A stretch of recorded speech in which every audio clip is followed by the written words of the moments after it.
नमस्कार, आप देख रहे हैं वीके न्यूज और मैं हूं आपके साथ मयंक गौर।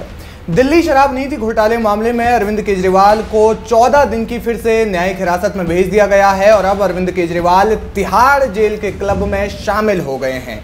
लेकिन इसकी जो उम्मीद थी वो पहले से लगाई जा रही थी। ईडी ने कोर्ट में कहा कि अरविंद केजरीवाल जांच में किसी भी तरीके का कोई भी सहयोग नहीं दे रहे हैं। हालांकि इस दौरान गिरफ्तारी के कई आधार रहे। जो न्यायिक हिरासत में कोर्ट ने अरविंद केजरीवाल को भेजा उसके भी कई कारण रहे और अब अरविंद केजरीवाल 14 दिन की इस न्यायिक हिरासत के बाद और भी ज्यादा मुश्किलों में पड़ने वाले हैं। इसके कई कारण हैं। कारण पहला तो ये कि उनकी जमानत की जितनी भी कोशिशें थी वो थोड़ी सी मुश्किल हो रही है और आने वाले समय में उनकी जो बेल के लिए वो जो भी आधार रखेंगे संभवतः उन आधारों पर कोर्ट जो है विचार ना करते हुए इसके बाद फिर से अरविंद केजरीवाल की गिरफ्तारी पर नया फैसला सुना सकती है।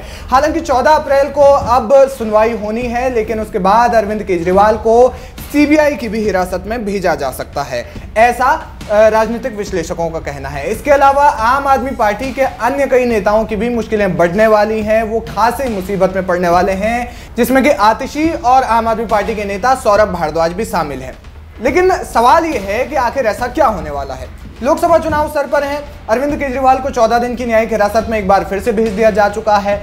अब ईडी की जब पूछताछ इस मामले में खत्म हो जाएगी, क्योंकि ईडी इसमें मनी लॉन्ड्रिंग के एंगल से जांच कर रही है, तो इसके बाद सीबीआई अरविंद केजरीवाल को अपनी हिरासत में लेने की मांग कर सकती है। इसके पीछे कारण यह है कि ईडी की जो गिरफ्तारी है, अरविंद केजरीवाल की जो गिरफ्तारी ईडी ने की, उसका ग्राउंड ही सीबीआई की एक एफआईआर है, सीबीआई की एक जांच है, जिसमें कि मनीष सिसोदिया से भी पूछताछ की गई थी। और इस मामले में विजय नायर के मामले में विजय नायर से संबंधित कई सवाल हुए हैं। विजय नायर इसी शराब नीति घोटाले में आरोपी हैं। आपको बता दें कि केजरीवाल की मुश्किलें इसलिए बढ़ सकती है क्योंकि ईडी ने जब हाल फिलहाल में केजरीवाल से पूछताछ की तो उन्होंने इसमें आतिशी मारलेना और साथ ही साथ सौरभ भारद्वाज का नाम लिया और बताया कि विजय नायर इसमें उन्हें रिपोर्ट ना करके इन्हीं दोनों मंत्रियों को रिपोर्ट करते थे। जब ईडी ने ये दलील कोर्ट के सामने रखी, ईडी ने ये बात कोर्ट के सामने रखी, तो अरविंद केजरीवाल इस दौरान चुप थे। यानी जाहिर है कि उनकी चुप्पी इसमें कहीं ना कहीं हाँ की ओर संकेत करती है। इसके अलावा यह भी सामने आया कि नायर ने सीएम के कैंप कार्यालय में काम करने वालों के बारे में जानकारी न होने का दावा किया है, जबकि विजय नायर कैंप कार्यालय से ही काम कर रहा था। मुख्यमंत्री के कैंप कार्यालय से विजय नायर काम कर रहा था। आपको बता दें कि मुश्किलें इसलिए भी अरविंद केजरीवाल की बढ़ सकती हैं क्योंकि जेल से सरकार चलाना मुश्किल हो जाएगा और संभवतः अरविंद केजरीवाल को इस्तीफा देना पड़ेगा। इसलिए क्योंकि दिल्ली के लेफ्टिनेंट गवर्नर पहले ही कह चुके हैं कि जेल से सरकार नहीं चलेगी। इसके अलावा बीजेपी ने एक बार आम आदमी पार्टी पर तंज कसा था, केजरीवाल पर तंज कसा था कि जेल से गैंग चलते हैं, सरकारें नहीं। तो गवर्नर का जिस तरीके से बयान देना कि दिल्ली की जो सरकार है वो जेल से नहीं चलेगी, तो ऐसे में आम आदमी पार्टी की मुश्किलें बढ़ जाएंगी।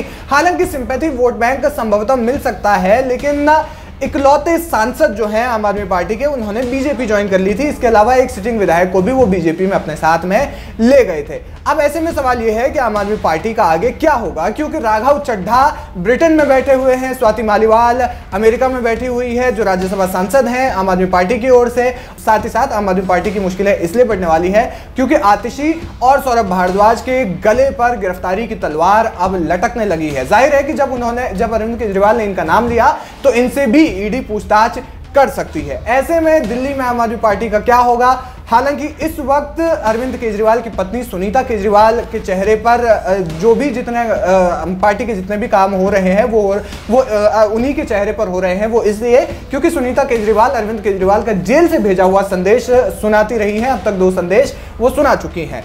अब ऐसे में सवाल ये है कि आम आदमी पार्टी का क्या होगा। सवाल ये भी है कि अरविंद केजरीवाल को बेल मिलेगी या नहीं, क्योंकि उनकी बेल के जितने रास्ते थे वो लगातार बंद होते जा रहे हैं। कोर्ट ने उन्हें किसी भी तरीके की कोई राहत नहीं दी है। अब क्योंकि जांच का जब दायरा बढ़ गया है तो ऐसे में अरविंद केजरीवाल की हिरासत जो है और आगे बढ़ सकती है। क्या कुछ कहना चाहते हैं आप इस खबर पर, और अरविंद केजरीवाल की जिस तरीके से मुश्किलें बढ़ रही हैं उस पर आप क्या कहना चाहेंगे, हमें कमेंट करके जरूर बताएं। वीके न्यूज, राष्ट्र के नाम।